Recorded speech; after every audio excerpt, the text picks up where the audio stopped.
The bench press has been kind of demonized by a lot of coaches because you guys are fucking tall. You got really long arms. And when you go to bench press, you might even almost bench right over those pegs.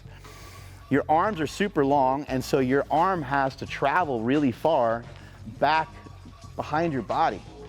And again, that's creating a crazy amount of stress. One of the reasons why powerlifters get so strong is because they make themselves thick.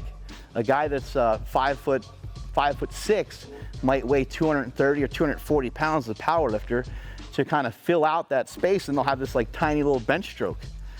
But a guy who's 6'5" or 6'6", if they're gonna compete in powerlifting, they gotta be like minimum of like 325, you know, maybe, probably even more if you're gonna be that tall. So you guys you can't do that, because then you'd be slowing down, you'd be changing positions and shit, and it wouldn't work, right? So instead, we throw on something like a slingshot, and this is gonna help us with our form and technique. It's gonna help keep your elbows in tight to your body. As you go to come down, the slingshot, in a very simple terms, kind of works as double muscle. As you go down in the bench press, as you're coming down with the weight, the slingshot is stretching across your body. Your muscles are doing the same thing. Your muscles are getting into a stretched state as you go down, and your muscles are contracting on the way up, and so is this. And so this is just giving you a real slight bump out of the bottom, depending on the person, depending on how strong somebody is. Could be 30 pounds, could be 50 pounds, just depends on how far your arms are moving and so on. But this is the product I created, and I created it kind of out of some of my own needs, because I was running into a lot of problems with the pec. But it ends up that by utilizing a method like this, it's methods I've used in my training for many, many years. Other people have used it in their training as well. It's called the lightning method, or the future method, which is basically just a way of trying to figure out how to lighten the load so you can overload. And they've used it with running, they've used it with all kinds of stuff. If you can figure out a way to overload your body safely, we know that we can get stronger. And so in the case of a bench press, in the case of a deadlift, in the case of a squat, people used to hang bands from the top of a squat rack. If you're doing a squat, they'd put it on the end of the bar, and the bands would help them up out of the bottom of the lift. Now, number one, from a mental standpoint, if you're now all of a sudden moving around 4 plates, and you normally move around three plates, that's a really good place to be, because now you feel more comfortable with that heavier weight. And also when you get to the top, the bands are not doing all the work for you. It's kind of a similar thing here with the slingshot. The slingshot is going to propel you out of the bottom a little bit, but it's still going to be a lot of your strength as soon as you get to the top of the lift. In my opinion, the best way for you guys to get strong is to train a little bit without the slingshot, get some work in sometimes without the slingshot with lighter weights, because you have to be if you're a quarterback or something, then I would say you would just wear this all the time. But for the most part, you guys should be doing a little bit of raw training without the slingshot on, but then using it in every single training session. As soon as you want to go a little heavier or you want to move a little bit faster, that's where you're going to put this on, because you guys can't afford to be mangling anything in your shoulders. So for today, I think we got a little. Familiar? Yeah, for today, we're going to put you guys through a bench workout. But why don't you guys walk over here, and I'll just start to demonstrate on how to bench press. So whenever I bench, squat, or deadlift, I try to have a little bit of a routine, just so I'm used to it, and I do the same thing every single time I bench, every single time I squat. You walk up to the bench, and you're just going to want to, first thing you're going to want to concentrate on, once you sit on the bench and once you put your feet down, you're going to want to concentrate on where you're going to put your feet.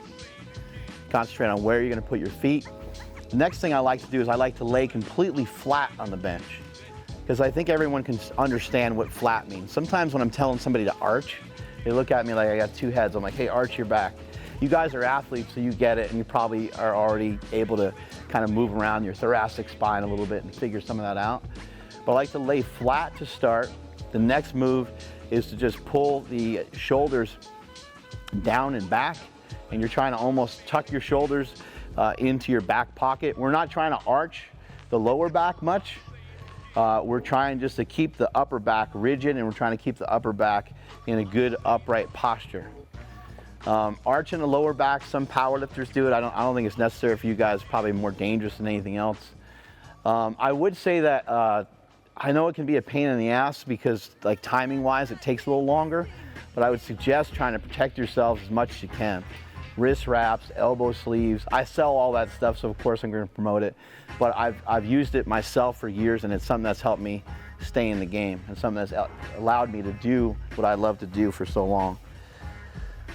Any opportunity you got to throw something on, even if it's just tape on the wrist or something, I would suggest doing it. That way you don't have to worry about it later on. The first thing we're doing, we are going to lay flat on the bench.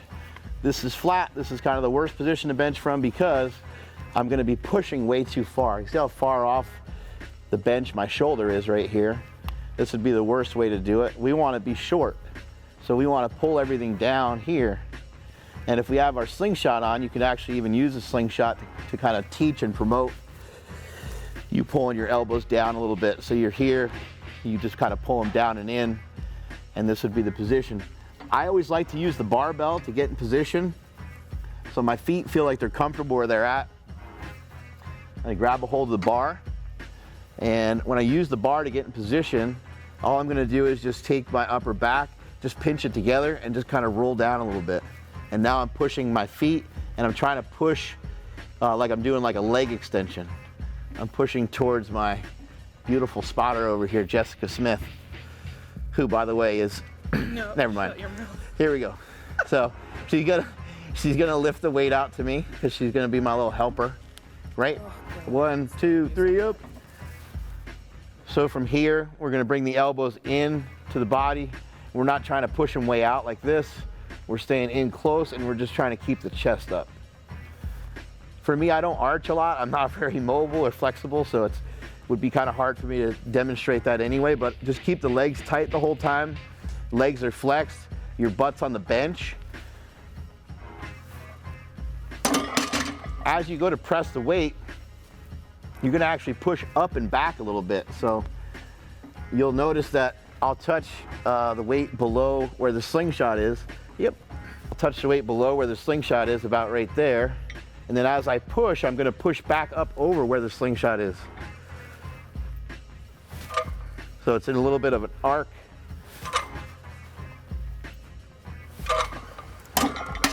You're pushing up and back a little bit. And when you're trying to do these reps fast, and you're doing the 225, you're doing a 225 bench test, you're trying to take your elbow from here to here, just over and over again.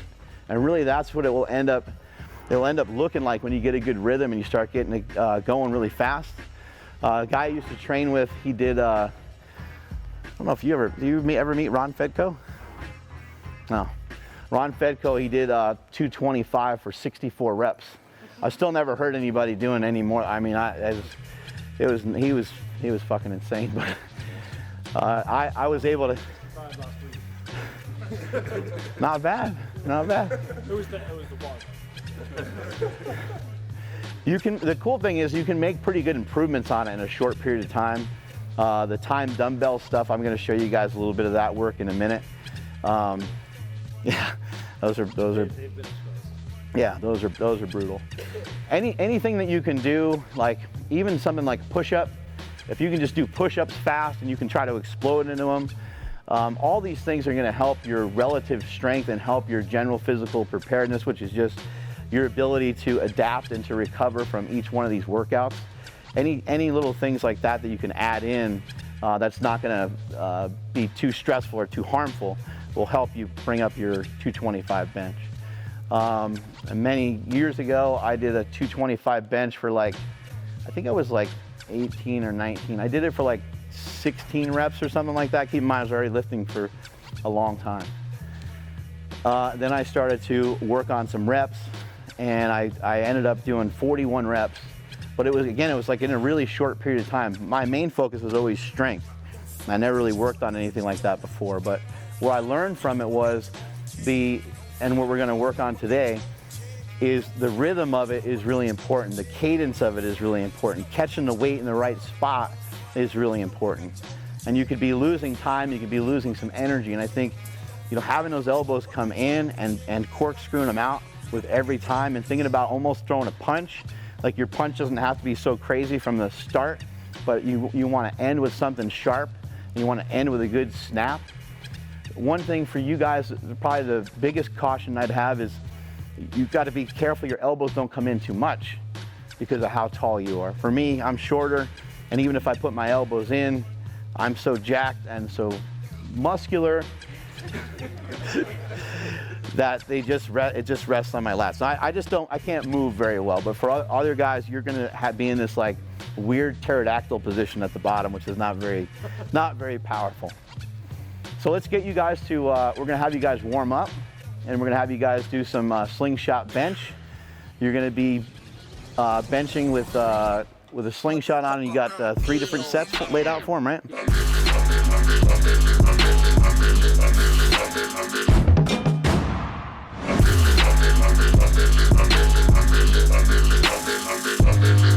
I know we're still warming up and we're still getting prepared, but probably the biggest thing that can help you the most in this real short amount of time you have before you start getting looked at for the combine is just to be as aggressive as you fucking possibly can be.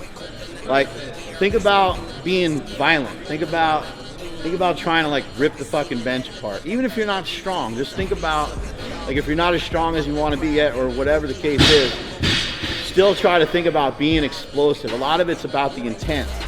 When you're on that football field and somebody fucking runs through you like a Mack truck, a lot of times that's a guy who's just got a chip on his shoulder, you know? So kind of take a similar approach to this, because it can make a huge difference. You guys get 3, 4, 5 extra reps, maybe you're getting looked at just a little bit over the next guy. You know, every little thing you guys do is gonna be picked apart. So if we could pick up anything, it would just be the mindset and the intent. As soon as you get on this bench, just think about killing it as fast and explosive as you can. I know you're also listening to instructions, so it could be hard, but really think about exploding off the chest and being fast.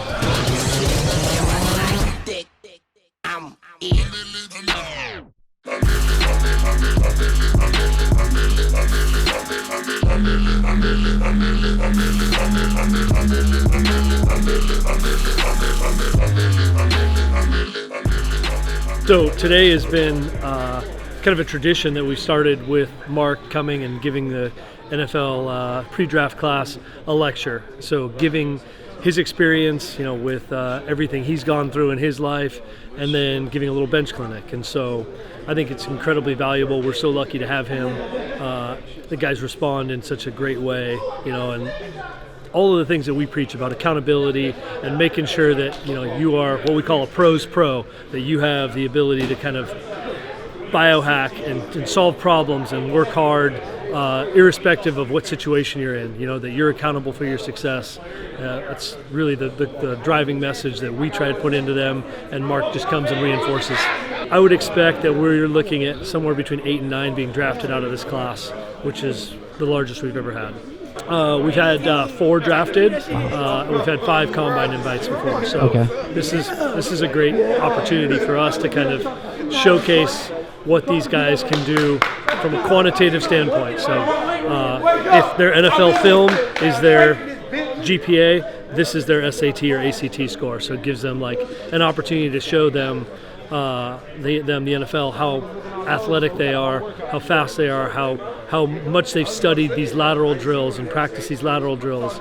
The bench press is obviously a big part of that, the jumps, the vert, and the broad. So it's an exciting time, and it's fun to be on the journey with them. So, I mean, we're fortunate to have Mark almost in our backyard, and so the opportunities to work with Mark, I think the slingshot is one of the more ingenious inventions I've ever been able to use. I'm all about high concept, low tech, and so the opportunity for us to be able to overload athletes like this safely and effectively on the bench press while we're working towards achieving that 225 rep max is huge. And, you know, just watching Mark evolve from athlete to, you know, coach to business owner, it's been really, really fun, and it's been really cool to watch his success, and for us to share in that and have him be able to impart wisdom and share his experience with this group it's so impactful.